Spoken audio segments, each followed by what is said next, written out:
पढ़ाई और भी मज़ेदार हो जाए जब खुद अवस्थी सर पढ़ाएं। उनसे जुड़ने के लिए उनके चैनल को सब्सक्राइब करें और बेल आइकन को दबाएं उनके लेक्चर्स को सबसे पहले देखने के लिए।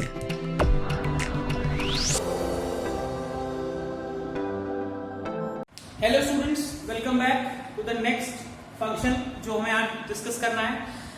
This is fractional part of x. बच्चों, fractional part of x discuss करने से पहले आपको ग्रेटेस्ट इंटीजर फंक्शन आना चाहिए। तो आप में से वो लोग जो ये लेक्चर पहली बार देख रहे हैं, please go through the previous lecture. इससे जस्ट पहले वाला lecture is of greatest integer function. You can find it on the top in the suggested videos column. Go through it because हम वो कॉन्सेप्ट्स यूज करेंगे while dealing with fractional part of x. चलिए बच्चों शुरू करते हैं। Fractional part of x समझने के लिए हम एक इक्वेशन यूज कर रहे हैं, x is greatest integer x plus fractional part of x. This is the basic definition. Every x is comprised of two parts. First is the greatest integer part and the other one is the fractional part. यहां से अगर बच्चों मैं देखूं तो I get fractional part of x as x minus big bracket x. Fine. तो this is the definition of fractional part of x. Fractional part मुझे decimal के बाद वाली वैल्यू देता है, बट डेसिमल की बाद वाली value is not a rule. कहीं 2.3 लिखा है तो 0.3 might be the answer, but कहीं माइनस 2.3 लिखा है तो 0.3 will not be the answer. तो गलत डेफिनेशन या गलत रूल हमें नहीं याद करना है। Fractional part of x is x minus big bracket x. चलिए अब इस फंक्शन में एक बहुत इंपॉर्टेंट कंक्लूजन है। पूरे लेक्चर में, पूरे वीडियो में ग्राफ बनाने से पहले हमें जितने भी कंक्लूजन्स मिलते जाएंगे हम राइट पे लिखते जाएंगे। तो पहला कंक्लूजन बच्चों देखिए, मुझे मालूम है कि x is always greater than big bracket x। ये यूनिवर्सल रूल है, आप कोई भी वैल्यू रख के देख लो, x can never be less than the greatest integer value. आप 2.3 डालोगे you will get 2। 2.3 is greater than equal to 2। आप माइनस 1.2 डालोगे तो इन दैट केस माइनस 1.2 में आपको big bracket will give you -2। तो obviously minus 1.2 is greater then -2। Worst case scenario में यहां पर इक्वालिटी आएगी। तो बच्चों अगर ये ट्रू है तो इस इक्वेशन के बारे में I can say that big bracket x is always greater than equal to 0। Big bracket x कभी भी 0 से छोटा नहीं हो सकता। Big bracket fractional part of x will always give me a positive value. Worst case scenario में I get a 0। Clear? तो ये पहला कंक्लूजन है। चलिए अब big bracket fractional part of x को समझने के लिए कुछ इसकी प्रॉपर्टीज देखते हैं। प्रॉपर्टीज से हमें ग्राफ बनाने में आसानी होगी। प्रॉपर्टीज के लिए हम कुछ न्यूमेरिकल वैल्यूज लेंगे और उन न्यूमेरिकल वैल्यूज पर चेक करेंगे कि क्या वैल्यू आ रही है। फॉर एग्जांपल मैंने बोला फ्रैक्शनल पार्ट ऑफ 3.5, इसकी मुझे वैल्यू निकालनी है। तो ये क्या होना चाहिए? अगर मैं ये फॉर्मूला यूज करूं तो this will B 3.5 minus big bracket 3.5। This will give me 3.5 minus 3। ये चीज हम ऑलरेडी प्रीवियस लेक्चर में, प्रीवियस वीडियो में पढ़ चुके हैं। अगर थोड़ा सा भी डाउट है तो go through the previous video of greatest integer function. तो दिस विल गिव मी 0.5। तो आप देख रहे हो the output of the fractional part of x is 0.5। अब बच्चों इसी को मैं एक नेगेटिव वैल्यू लेके देखता हूं। फॉर एग्जाम्पल आई टेक से -3.5। चलिए for -3.5 formula is x is -3.5, again minus and big bracket is -3.5। तो what is the value of big bracket -3.5? The value of big bracket -3.5 है बच्चों -4। तो this gives me -3.5 plus 4 which is 0.5। अब देखिए अगर मैं 3.5 की जगह 3.2 ले लूं तो यहां पर भी इट विल बी 3.2 यहाँ पर भी इट विल बी 3.2, यहाँ पर भी इट विल बी 3.2, यहाँ पर भी इट विल बी 3.2 और यहाँ पे यू विल गेट 0.8। अब बच्चों 0.5 मुझे सिमेट्रिक रिजल्ट दे रहा था, इसीलिए मैंने 0.2 ले लिया। तो अब देखिए पॉइंट के बाद 2 था बट आंसर इज 0.8। तो हमें गलत रूल बिल्कुल भी नहीं याद करना है कि डेसिमल के बाद जो भी आएगा वो आंसर आएगा, ऐसा नहीं है। हमें सिर्फ ये फॉर्मूला याद करना है and from this formula I can get all the possible values. Clear है बच्चों? चलिए अब इसका ग्राफ बनाने की कोशिश करते हैं। This is a very interesting graph. अब एक चीज आपने और देखी होगी, फ्रैक्शनल पार्ट ऑफ एक्स में I am always getting a fractional value और decimal value which is less than 1। तो fractional part of x will always be less than 1। Fraction मिल रहा है which can not be greater than 1, ये इस function का rule है। चलिए अब थ्रू दिस रूल हम इसका ग्राफ बनाने की कोशिश करते हैं। ग्राफ इज वेरी इंटरेस्टिंग बच्चों, बहुत ध्यान से देखेंगे। ग्राफ में हम बहुत सी चीजें यूज करेंगे, जैसे फ्रैक्शनल पार्ट ऑफ एक्स होता है बच्चों x minus big bracket x। Clear है? अब यहां पर ध्यान से देखेंगे, अगर बिग ब्रैकेट x, या आप ऐसे सोच लीजिए, अगर मेरा x बिलोंग्स टू से 0 to 1, मेरा पहला इंटरवल है, 0 इंक्लूडेड है 1 एक्सक्लूडेड है, ऐसे केस में बच्चों big bracket x will B 0। हमने अभी लास्ट लेक्चर में पढ़ा है। तो this will give me x minus 0 या x। This is my fx is x। Clear? अब मैं लेता हूं x बिलोंग्स टू 1 to 2।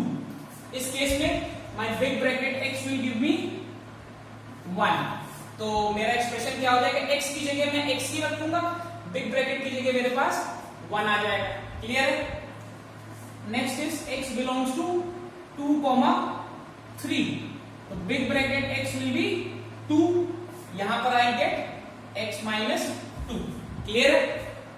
अच्छा बच्चों, अगर मैं रखूं x बिलोंग्स टू -1 to 0, तो this will give me big bracket is -1 and यहां पे आई get x plus 1।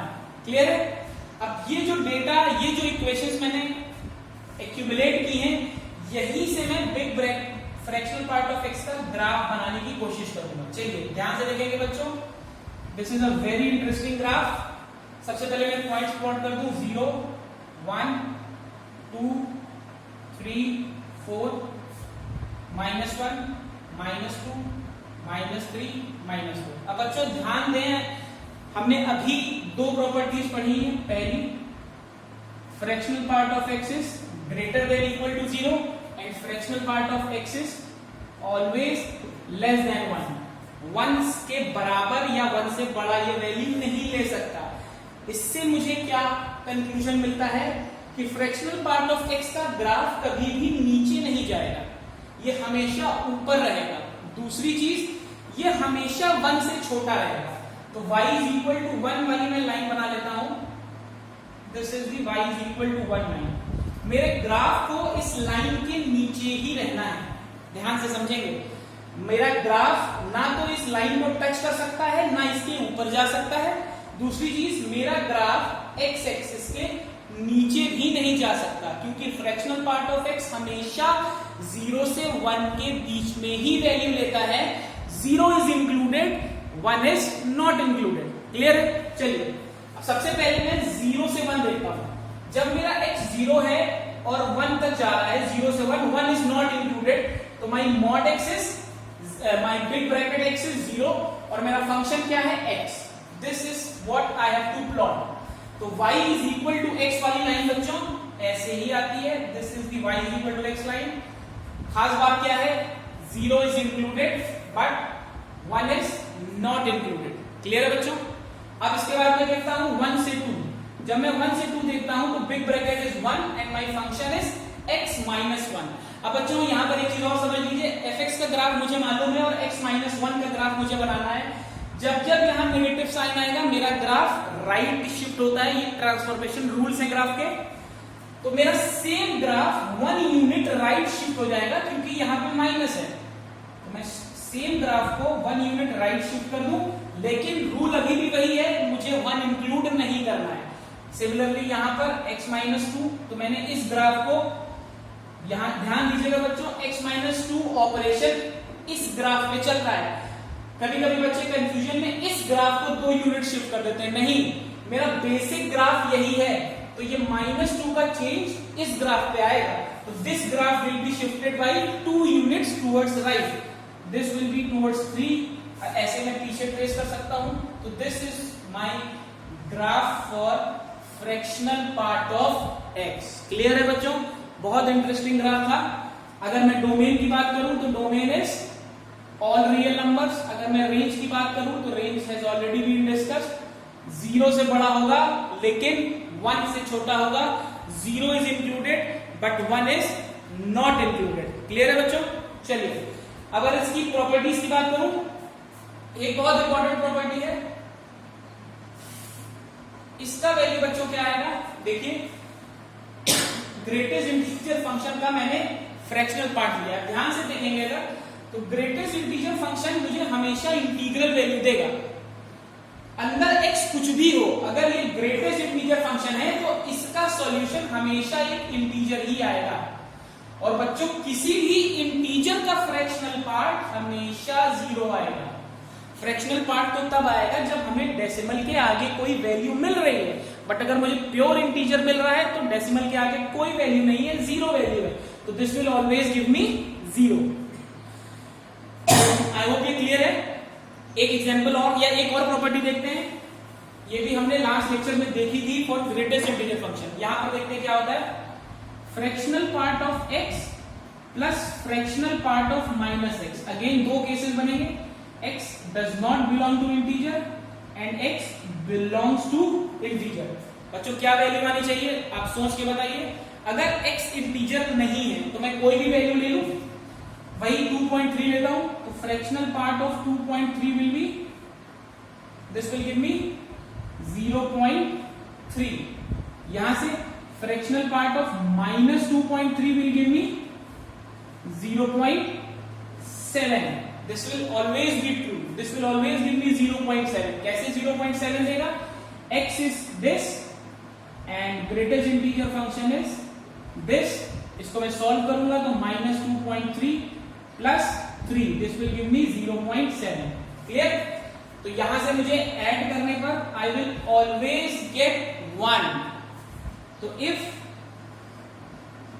x is not an integer, fractional part of x plus fractional part of -x will always give me 1. If it is an integer, this will always give me 0. Clear है? If this is an integer, this will always give me 0, क्योंकि integer के लिए तो value हमेशा 0 ही होगी fractional part की। तो this was one of the very important properties of fractional part of x. Clear है बच्चों? I hope समझ में आ गया है। चलिए, ग्रेटेस्ट इंटीजर फंक्शन हो गया हमारा एंड लीस्ट इंटीजर फंक्शन हो गया and fractional part of x हो गया। ये तीनों ही बहुत इंपॉर्टेंट फंक्शंस हैं, हमें काफी क्वेश्चंस मिलेंगे लिमिट्स और कंटिन्यूटी में। आई होप आपको समझ में आ गया है। Make yourself note, stay healthy, stay fit and please don't forget to subscribe the channel. Thank you.